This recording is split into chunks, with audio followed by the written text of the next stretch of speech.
26 लोगों को जो मौत के घाट उतारा था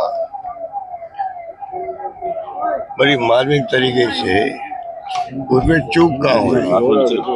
अभी तो कोई जवाब आ नहीं रहा। चूक कैसे हुई, क्यों हुई और उसके लिए क्या पनिशमेंट दिया गया लोगों को, ये भी एक बड़ा मुद्दा होता है।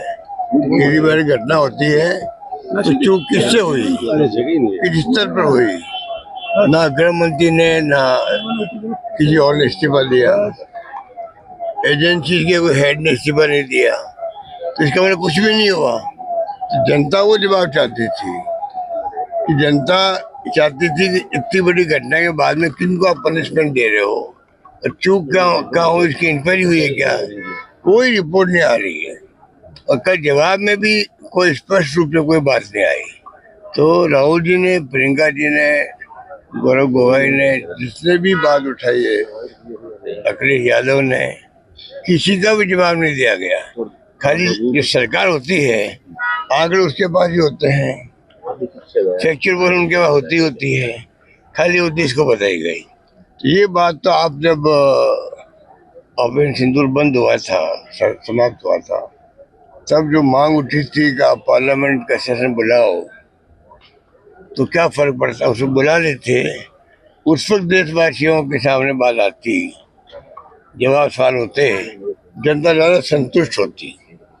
इतने लंबे अरसे बाद में आपने ये मीटिंग बुलाई है, लोकसभा बुलाया है, उसके अंदर आपने अपने अपने भाषण दे दिया और पुराना इतिहास बता रहे, 62 का, 60 का, 71 का, 65 का तो वो भी तोड़ मरोड़ करके, उस इतिहास को तोड़ के मरोड़ के आप पेश करो जनता के सामने, जिसका कोई तुक नहीं था। उसके जो बड़ी उपलब्धि थी उस पर किसी को गर्व नहीं था। कह रहे पाकिस्तान 2 टुकड़े हो गए, बांग्लादेश बन गया, अब उसका शिमला समझौता होगा, क्या गलती रही, आप ये लीपापोती कर रहे हो। सर, पहले नेहरू जी का नाम इस्तेमाल किया जाता था, नेहरू जी का नाम इस्तेमाल किया जाता था। कल देश के गृह मंत्री ने ये कहा कि असम का जिक्र किया अमित शाह ने संसद में, और नेहरू जी की बात की और सरदार पटेल की भी बात की, जबकि सरदार पटेल का इंतकाल 1950 में हो गया था, वो 1960 की बात कर रहे थे।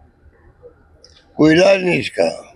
ऐसी फैक्चुअल गलतियां तो ये अनेकों बार कर चुके, मोदी जी भी और अन्य नेता भी। ये जो आप गलती बता रहे हो, ऐसी गलतियां तो कबीर पे भी कर चुके हैं और कई साहित्यकारों पे कर चुके हैं, तो कोई नई बात। अशोक, आप कई बार ईडी, सीबीआई और जुडिशरी को लेकर बात करते रहते हैं, 3 बार आप सीएम रहे हैं, आपको क्या लगता है इमरजेंसी हालात की जिस तरह की आप जिक्र कर रहे हैं, किस तरह के हालात हैं? क्या आपने भी कभी इस चीज को महसूस किया कि विपक्ष एक बड़े चेहरे के रूप में आप राजस्थान में राजनीति कर रहे हैं, जिस तरह से आप कह रहे हैं दबाव में संस्थाएं काम कर रही है? कर रही, देश देख रहा है, देश देख रहा है, और तीनों एजेंसी इम्पोर्टेंट है। मैं भी कहता हूँ बिहार के चुनाव को लेकर ईडी, इनकम टैक्स, सीबीआई, ये प्रीमियर एजेंसी है देश की, जहाँ पर फाइनेंशियल इरेगुलरिटी होती है, फ्रॉड होते हैं, क्राइम होते हैं, उसके लिए अच्छी एजेंसी है। और जिस प्रकार से मोदी जी के आने के बाद में दुरुपयोग हुआ है, उसके लिए मैं कहता हूँ पूरे देश के अंदर आतंक मच गया और 193 केसेस रजिस्टर्ड किए ईडी ने। पार्लियामेंट का जवाब मेरा नहीं है, गवर्नमेंट का जवाब है, सिर्फ 2 केस में इनको सफलता मिली।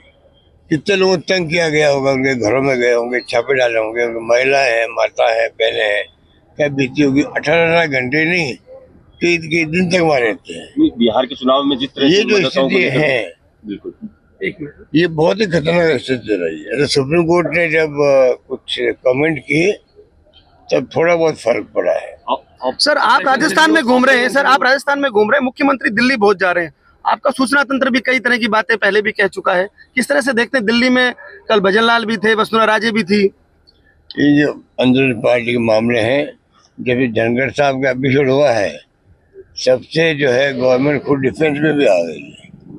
एक संवैधानिक पद पे बैठा हुआ व्यक्ति, धनखड़ साहब शिकायत कांग्रेस की बहुत रही है, विपक्ष की भी रही पार्टियों की, परंतु धनखड़ साहब को जिस रूप में मजबूर किया गया या वो खुद इस्तीफा दिया उन्होंने,